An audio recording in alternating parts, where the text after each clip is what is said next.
लेकिन मेरे साथ एक बड़े नेता हैं इस समय, सलमान खुर्शीद, उनका मैं रुख करता हूं सीधा, जिनका उत्तर प्रदेश से सीधा ताल्लुक है और बड़े वकील भी हैं। सलमान साहब, आपका अभिनंदन है। Thank you so much for joining us tonight on news 18। धन्यवाद धन्यवाद जी, मेरा बहुत सीधा सवाल है। गाजियाबाद में एक बड़ी घटना होती है जो कि एक लॉ एंड ऑर्डर का मामला था, लेकिन आपकी पार्टी के सर्वोच्च नेता राहुल गांधी, पूर्व अध्यक्ष, उन्होंने इस पूरे मामले में राम भक्तों को लपेट लिया। क्या आपको लगता है ये जायज़ बात है? आपके दो नेता सलमान निजामी और मशकूर उस्मानी, जो बिहार से चुनाव भी लड़े आपकी टिकट पर, उन्होंने भी इस पे पूरे मुद्दे में धर्म का कार्ड खेला। एफआईआर भी हो चुकी है। बोलिए। देखिए, आप ये तो नहीं चाहते हैं कि इसका निर्णय और फैसला एक कोई पॉलिटिकल दल सुना दे। तो कोर्ट का मामला है, एक एफआईआर हुई है, लेकिन जब भी एफआईआर होती है और जिससे एक उत्तेजना पैदा हो, ऐसी कोई स्थिति हो जो आवाम में, जनता में कोई उत्तेजना पैदा हो, तो उसके उसके कथन कई या उसके बारे में कुछ सूचनाएं प्राप्त होती हैं, कभी सही भी होती हैं, कभी सही नहीं भी होती हैं, और उस पर प्रतिक्रियाएं आती हैं। सोच समझ के आनी चाहिए और सोच समझ के आती हैं, ताकि ऐसा ना लगे कि कोई पक्षपात हो रहा है या किसी को भड़काया जा रहा है या किसी को कोई कष्ट पहुंचाया जा रहा है, किसी को कोई चोट पहुंचाई जा रही है। अब अगर उसमें कहीं कोई त्रुटि हो, अगर उसमें कोई असत्य हो, तो उसको स्पष्ट कर देना चाहिए। वो आपका काम है, मीडिया का काम है कि आप छानबीन करते हैं और प्रथम दृष्टि से जो आप समझते हैं सही है, जो हुआ है, उसको आप उजागर करते हैं, और उसको देखकर जो भी एक जिम्मेदार राजनीतिज्ञ होता है वो स्वीकार करता है कि हाँ, ये बात जो मैंने कही थी वो बात नहीं है, या राहुल जी तो जो जिम्मेदार बात व्यक्ति मीडिया हैं। में आज सही है, हमारे पास तथ्य है, मेरा हमारे मेरा पास काउंटर क्वेश्चन है सबूत इसमें है सलमान जी। कि ऐसा है कि ये बात सही है, लेकिन अंततः जो फैसला है वो तो जी कोर्ट ही सुनाएगा ना। जी, बिल्कुल आपकी बात जायज है कि कोर्ट ही फैसला सुनाएगा, निर्णय कोई नहीं दे सकता। लेकिन राहुल गांधी एक जिम्मेदार नेता है, सलमान निजामी एक जिम्मेदार नेता है, मशकूर उस्मानी एक जिम्मेदार नेता है। मैं सलमान निजामी और मशकूर उस्मानी की बात करूं तो इन्होंने तो आग में घी डाला। एक simple law and order issue को इन्होंने कॉम्युनल एजेंडा बनाने की कोशिश करी और इसको ऑर्केस्ट्रेट करा गया और फिर ट्विटर पे खूब चलाया गया।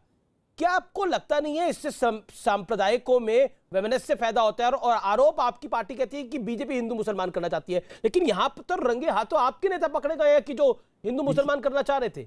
नसीमुद्दीन सिद्दीकी एक आपके नेता हैं उत्तर प्रदेश के अंदर, वो गली गली कूचे कूचे जो वर्चुअल मीटिंग कर रहे हैं, उसके अंदर जो अखबारों में भी छपा, वो कह रहे हैं कि अगर मुसलमान कांग्रेस को वोट दे देगा तो फिर बीजेपी दोबारा 2 सीटों पे आ जाएगी।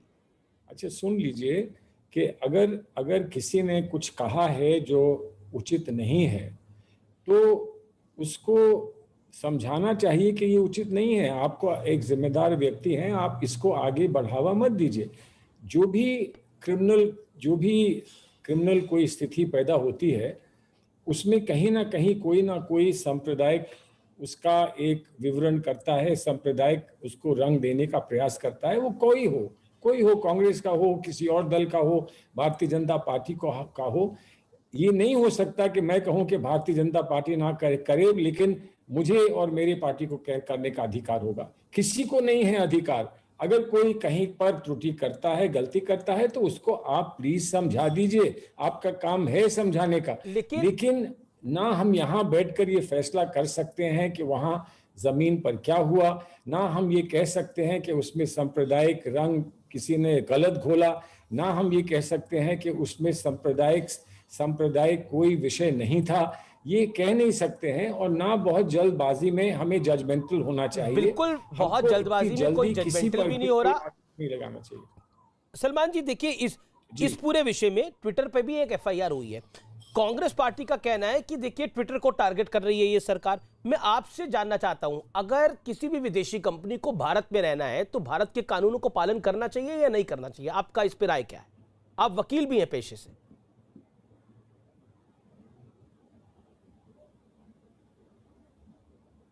सलमान जी, सलमान जी, आवाज आप मिल रही है आपको? सर सलमान खुर्शीद लगता है डिस्कनेक्ट हो गया। We will connect him again. I think he is disconnected. आवाज आ रही है, बोलिए बोलिए सलमान जी। कनेक्शन नहीं रहा था, मैं हूं, आप पूछिए सवाल। जी, मेरा सवाल ये है कि जी। किसी भी विदेशी कंपनी को अगर वो भारत में कामकाज कर रही है तो पालन करना चाहिए भारत के कानून का, क्या नहीं? आप पेशे से वकील भी हैं।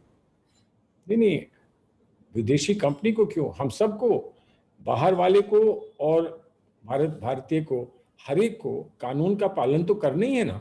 तो और अगर ट्विटर किसी के लिए कोई विशेष प्रावधान बनाया गया है, जी किसी को कानून के किसी प्रावधान से मुक्त किया गया है, माफ किया गया है, तो वो भी उसी कानून में होता है। जिस कानून का उल्लंघन अगर हो रहा है तो उसको गलत माना जाएगा और उस पर कार्रवाई होगी। तो आप किसके बारे में मुझसे पूछ रहे हैं? मैं आपसे इसके बारे में पूछ रहा हूं, ट्विटर को जब भारत की सरकार ऐसा कह रही है और अब गाजियाबाद के इंसिडेंट में उन पे एफआईआर भी हो गई है क्योंकि वो अपना इंटिमिडेटरी स्टेटस उन्होंने खो दिया है, तब आपकी पार्टी कह रही है, कांग्रेस पार्टी कह रही है, देखिए ट्विटर को दबाने की कोशिश है। जब बाकी सोशल मीडिया कंपनीज तमाम वो प्रावधान मान सकती है जो भारत सरकार दे रही है, ट्विटर क्यों नहीं मान सकती? ट्विटर भारत से बड़ी तो नहीं है, भारत के संविधान से तो बड़ी नहीं है, भारत के विधान से तो बड़ी नहीं है। बिल्कुल बिल्कुल नहीं है। और मैं कोई ट्विटर के हित में और उनके पक्ष में कोई बात कहने के लिए मुझे कोई ब्रीफ नहीं है। लेकिन एक बात है, जो सोशल मीडिया है, सोशल मीडिया को कितनी आज़ादी होनी चाहिए, क्यों होनी चाहिए, कहाँ तक होनी चाहिए, इस पर हम लोग चर्चा कर सकते हैं। पहले से ये क्यों तय कर दें कि इन पर नहीं लगेगा, इन पे लागू होगा, इनको नहीं लागू होगा। कोई हमारी अपनी भूपौती नहीं है, हमारे अपने कोई मित्र नहीं है। बिल्कुल आपकी बात सही है। देश में व्यवस्था बनेगी उसको सबको स्वीकार करना होगा। लेकिन जिसको सलमान जी, स्वीकार नहीं है वो भारत में ना आए, ये तो बात स्पष्ट है ना। लेकिन इस पर चर्चा हो, यहाँ कोई चर्चा नहीं कर रहा कि उनको क्या सुरक्षा मिलती थी अब नहीं मिलेगी, उनको क्या 3 अधिकार महीने का मिलते वक्त थे मिला, अब नहीं मिलेंगे। इस पे उन्होंने भारत की सरकार को जवाब देना लाजमी नहीं समझा। सलमान जी, आपको तो जानकारी होगी, उनको 3 महीने का वक्त मिला, उनको भारत की सरकार को उन्होंने जवाब देना लाजमी नहीं समझा। अरे फेसबुक फॉलो कर सकता है, व्हाट्सएप फॉलो कर सकता है, बाकी सोशल मीडिया कंपनीज कर सकती है, इंस्टाग्राम कर सकता है, तो why not Twitter? Is Twitter above Indian law? That's my point. Why Congress party is supporting Twitter? वो इंडिया के साथ क्यों नहीं है? Congress party is not supporting anyone to be above Indian law. Please get that right. Please get that right. आप यहाँ फैसला कर रहे हैं कि इंडियन लॉ क्या है। इंडियन लॉ क्या है उसका फैसला कोर्ट में होगा। अगर ट्विटर को हमारी कही हुई बात सरकार की पसंद नहीं है तो ट्विटर कोर्ट जाएगी। कोर्ट में दो पक्ष होते हैं। ट्विटर कोर्ट गई है, अभी तक किसी ने स्टे नहीं लगाया, किसी ने स्टे नहीं लगाया। उस पक्ष में हम किससे सहमत हैं, किससे सहमत नहीं है, वो कोर्ट तय करेगा। अगर प्राइमा फेसी में आएगा, अगर प्राइमा फेसी में ऑनरेबल कोर्ट को लगता तो स्टे लगाया जाता है, लेकिन अभी तक स्टे नहीं लगा। अरे तो कोर्ट, अब आप कोर्ट के भी खिलाफ हो गए। मैं कोर्ट के खिलाफ नहीं, मैंने बोला अगर प्राइमा फेसी कोर्ट को लगता तो स्टे लगा दिया जाता, उस कानून के ऊपर लगा दिया जाता है ना। अगर कोर्ट को लगता है ये कानून जायज नहीं है तो स्टे लगा दिया जाता है, लगा उस पे स्टे। मैं आपसे पूछ रहा हूं, आप हर जगह, आप हर विषय पर कोर्ट को अलग करके चाहते हैं कि यहीं पर आदेश दे दिए जाए, हम लोग यहीं पर निर्णय दे दें कि कोर्ट को क्या करना चाहिए। कोर्ट के सामने मामला है, कोर्ट के सामने मामला तय होगा।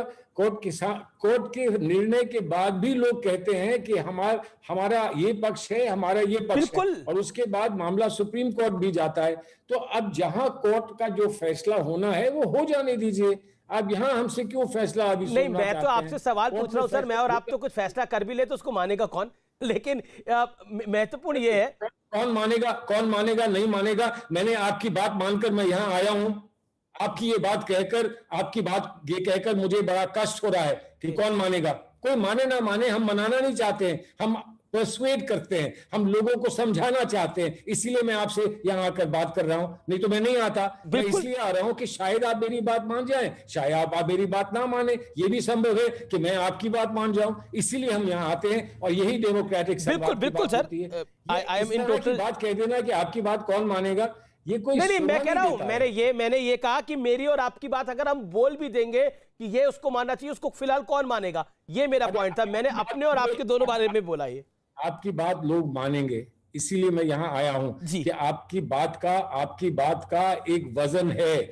आप इस देश के मीडिया के एक बहुत प्रमुख मीडिया के नेता हैं और इसलिए आप जो कहेंगे उसमें वजन होगा, उसमें अवश्य लोग उस पर विचार करेंगे। इसीलिए मैं यहां आया हूं और कोई वजह नहीं है। और हो सकता है आप और हम किसी विषय पर एक राय के हो सकता है किसी विषय पे हम एक राय के ना हो।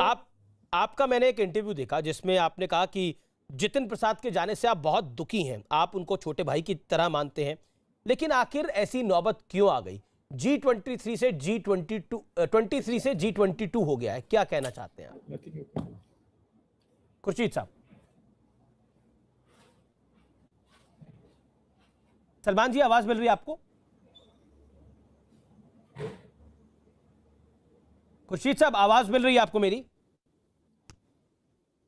मैंने सुना नहीं, जरा फिर मेरा सवाल है, मैंने एक आपका साक्षात्कार देखा, एक इंटरव्यू देखा जिसमें आपने बोला जितिन प्रसाद के जाने से मैं बहुत दुखी हूं। आप उन्हें छोटे भाई की तरह आपने उनको बताया, आखिर क्यों उनको जाना पड़ा? देखिए, ये तो आप उन्हीं से पूछेंगे ना। आप आपको मुझसे क्या ये लगता है? पूछ सकते हैं कि सलमान साहब आप क्यों नहीं गए, मैं आपको बता दूंगा। अब जो चला गया है उसके बारे में आपको क्या बताऊंगा। मुझसे पूछ के गए होते, मुझे कॉन्फिडेंस में लेके गए होते, मुझसे आकर कोई दुखड़ा रोया होता, तो मैं आपको सचमुच आपको बता देता कि उनके मन में ये कुंठा थी। लेकिन आज तो मैं आपको सिर्फ यही जवाब दे सकता हूं कि मैं यहाँ क्यों हूं, ये कैसे दे सकता हूं कि वो क्यों गए। लेकिन जो उनके प्रति मेरी भावना थी, जो उनके पिताजी के समय से मेरे उनके संबंध रहे, मैंने वो व्यक्त कर दिए। मैं ये भी कह सकता था कि मेरा उनसे कोई संबंध नहीं, लेकिन क्यों, सच्ची बात यह है कि उनसे मेरा अच्छा संबंध था, लेकिन उन्होंने शायद मुझे इतना महत्व पर नहीं 3 दिया पीढ़ियों के कि कांग्रेस मुझे। के नेता, उनको कांग्रेस छोड़ के जाना पड़ा। G23 में भी वो थे, G22 हो गए। जी, क्या कहना चाहते हैं आप? मैं ये कांग्रेस कहना में सब कुछ ठीक क्यों नहीं चल रहा? सचिन पायलट नाराज है, सिद्धू और कैप्टन अमरिंदर की तलवारें खिंची हुई हैं, क्यों ऐसा हो रहा है ये सब कुछ? देखिए, ऐसा है, ऐसा समय कर्नाटक में भी समस्या है। समय पर हर जीवित पार्टी में ऐसा होता है। G23 22 हो गई या 22 से 15 हो गई, लेकिन जो उसके प्रमुख लोग G23 के थे, उन्होंने बहुत समझदारी के साथ, बहुत सूझबूझ के साथ और बड़ी उदारता के साथ उन्होंने पार्टी को मजबूत करने के लिए निर्णय लिए हैं। उन्होंने पार्टी से ये स्वीकार किया कि ये समय देश में कोरोना से लड़ने का है, ये समय आपस में लड़ाई का या आपस में चुनाव की कुश्ती करने का नहीं है। इसका हम आदर करते हैं। समय आएगा, चुनाव भी होगा। नहीं, अब रही बात, ये तो कोई चुनाव की बात ही नहीं, ये तो आपके पार्टी के अंदरूनी दिक्कत की बात है। नहीं, अंदरूनी दिक्कत की बात नहीं है, अंदरूनी व्यवस्था की बात है। हर पार्टी में होती है।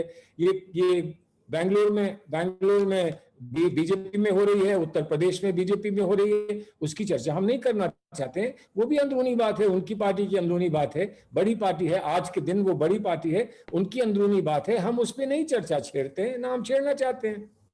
मेरा अगला सवाल आपसे, क्योंकि दिग्विजय सिंह ने क्लब हाउस की चैट में एक ऑडियो काफी वायरल हुआ और उन्होंने एक पाकिस्तानी पत्रकार की मौजूदगी में कहा कि जब कांग्रेस आएगी तो 370 को हटा देगी,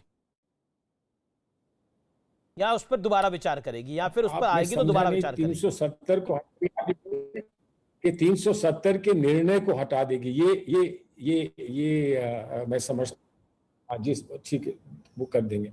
देखिए, कश्मीर का एक बड़ा संवेदनशील, एक बहुत बड़ा गंभीर और कॉम्प्लिकेटेड कश्मीर का इतिहास रहा है और उनका परिप्रेक्ष्य है। उस परिप्रेक्ष्य में जो वहाँ की भावनाएं हैं लोगों की कि हमको बौना कर दिया, हमको छोटा कर दिया, हमारे अधिकार हमसे ले लिए, उस संदर्भ में दिग्विजय सिंह ने वो बात कही होगी, आप दिग्विजय सिंह की बात का समर्थन करते हैं? जी, आप दिग्विजय जी की बात का समर्थन करते हैं? सॉरी, नहीं, मैं समझा नहीं। दिग्विजय सिंह ने इस बात को कहा होगा और मैं समझता हूं उनसे आप अगर बुलाकर इस तरह से अगर चर्चा करेंगे तो अवश्य उसको विस्तार से वो आपको समझाएंगे। कश्मीर के लोगों की भावना को मानना, समझना, उनका सम्मान करना और उनको अपने साथ और मजबूती के साथ देशभक्ति का आदर करते हुए जोड़ना। आप भी मान रहे हैं कि विचार होना चाहिए, अगर आपकी सरकार आती है आने वाले समय में तो 370 पे पुनर्विचार होना चाहिए? नहीं, किस पे विचार होगा वो तो मैनिफेस्टो बताएगा, जब मैनिफेस्टो आएगा। लेकिन कश्मीर को सुदृढ़ करना, कश्मीर को और मजबूती से देश से जोड़ना और कश्मीर को सम्मान देना, मैं समझता हूं इस पे तो सभी विचार करेंगे। भारतीय जनता पार्टी तो आज भी कर रही है विचार। चलिए, मैं उत्तर प्रदेश की बात कर लेता हूं। उत्तर प्रदेश में अखिलेश यादव की पार्टी आपको चिमटे से छूने को तैयार नहीं है। सपा को आपके नेता भी खरी खोटी सुनाते रहते हैं। कांग्रेस का 2022 में स्टैंड क्या है? क्योंकि अभी हाल ही में सुनील राय हैं एक प्रदेश के सचिव, उन्होंने चिट्ठी लिख दी है सोनिया गांधी को, और इतना ही नहीं, उन्होंने पुलिस कंप्लेंट लॉन्च करा दी है वहां के अध्यक्ष अजय कुमार लल्लू के खिलाफ। ये सब कुछ आपकी पार्टी में उत्तर प्रदेश में हो रहा है। सुनील राय के बारे में आप मुझसे पूछ रहे हैं। सुनील राय मेरे समय में पार्टी के कार्यकर्ता थे, मेहनत करते थे, अच्छे थे। आज उनको किस बात से कष्ट हुआ है, किस बात को लेकर उन्होंने एफआईआर किया है, चिट्ठी लिखी है, इसकी मुझे कोई जानकारी नहीं है। मैं उत्तर प्रदेश से जुड़ा हूं, लेकिन मैं अभी केंद्र में हूं और केंद्र में यहाँ पर जो कुछ कर सकता हूं उत्तर प्रदेश के लिए मैं कर रहा हूं। इसलिए अगर आप मुझे पहले कहां पूछ स्टैंड लेते करती है कांग्रेस पार्टी? मैं आपको अवश्य बताता पूछ करके। बीजेपी कह रही है 300 प्लस, सपा कह रही है कि वो भी अच्छी सीटें लेकर आएगी। कांग्रेस का लक्ष्य क्या है? देखिए, कांग्रेस का लक्ष्य एक बड़ा स्पष्ट है। हम बहुत बुरी स्थिति में पहुंच गए उत्तर प्रदेश में। हमें अपने किरदार को फिर से वहां पर उजागर करना है और उत्तर प्रदेश को आज एक किरदार की पार्टी चाहिए, ऐसा हमारा मानना है। हम इस लक्ष्य में अपने आप को कामयाब कर सकें, इसके लिए हम दिन रात अपनी मेहनत करने का प्रयास कर रहे हैं। एक अच्छी पार्टी बनकर हम कांग्रेस को प्रस्तुत करें वहां पर उत्तर प्रदेश में। आगे जो वहां की जनता और आवाम का निर्णय होगा उसको हम स्वीकार करेंगे। हम ये मानते हैं कि जो लड़ाई होगी उत्तर प्रदेश में लड़ाई होगी, उसको हमको सशक्त रूप से, मजबूती से और एक बहुत स्पष्ट प्लेटफॉर्म को लेकर, एक मैनिफेस्टो को लेकर उस लड़ाई में हम उतरेंगे। अखिलेश यादव से गठबंधन करेंगे आप लोग? क्योंकि वो तो आपसे करने को तैयार नहीं, आप प्रयास करेंगे? देखिए, अगर आपको अच्छा लगता हो तो आप प्रयास करिए। हमारे साथ कौन मिलेगा नहीं मिलेगा, हम अकेले लड़ेंगे नहीं लड़ेंगे, ये सारी हमारी पार्टी समय समय पर निर्णय करती जाएगी। जैसे जैसे करती जाएगी आपको भी हम बताते रहेंगे। चलिए, बहुत और हम बताएंगे आपको न्यूज मिलता रहेगा, आपको भी इस बात में मजा आता रहेगा। लेकिन आज मैं आपके सामने ये कह दूं, क्या ये ठीक होगा मेरे लिए और मेरी पार्टी के लिए? मेरी पार्टी को निर्णय लेने हैं, पार्टी सूझबूझ के साथ, समझदारी के साथ निर्णय लेगी। वो आपको छूना नहीं चाहते ना? पार्टी लेगी वो लेगी, उस निर्णय को हम मजबूती के साथ सपोर्ट करेंगे। जी, बहुत बहुत शुक्रिया। लेकिन मेरा एक मन है आखिरी में आपसे सवाल पूछने का। कांग्रेस जिस स्थिति में पहुंच गई, क्या आपने कभी सोचा था इस स्थिति में पहुंचेगी कांग्रेस? मैंने नहीं,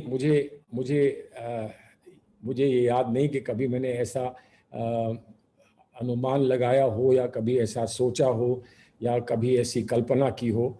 मैं नहीं समझता था। हम ऐसी पार्टी नहीं है कि हम इतने कमज़ोर हो जाएं, इतने नीचे पहुंच जाएं, इतने सुकड़ जाएं, ऐसा मेरा मानना है। ये दुर्भाग्य है, ये हमारे युग का दुर्भाग्य है, हमारे देश का दुर्भाग्य है, हमारे समाज का दुर्भाग्य है। और हम लोग जो जुड़े हुए हैं कांग्रेस से, जो कांग्रेस से जुड़े रहेंगे, हम सबका ये दुर्भाग्य है। लेकिन दुर्भाग्य का सामना करना हमारा संकल्प है। हम कांग्रेस को फिर खड़ा कर सकें, ये हमारा संकल्प है। हम कितने कामयाब होते हैं नहीं होते हैं वो समय बताएगा। आपसे निवेदन है, आपसे आग्रह है कि हमारी मदद करें। चलिए, बहुत बहुत शुक्रिया आपका। हम तो तमाम खबरें दिखाते हैं। बहुत बहुत शुक्रिया सलमान खुर्शीद आपका हमारे साथ जुड़ने के लिए। और मुझे लगता है कि काफी बेबाकी के साथ आपने सब सवालों का जवाब दिया। बहुत बहुत शुक्रिया। Pleasure having you as always. Thank you so much Salman ji. Thank you. अब मैं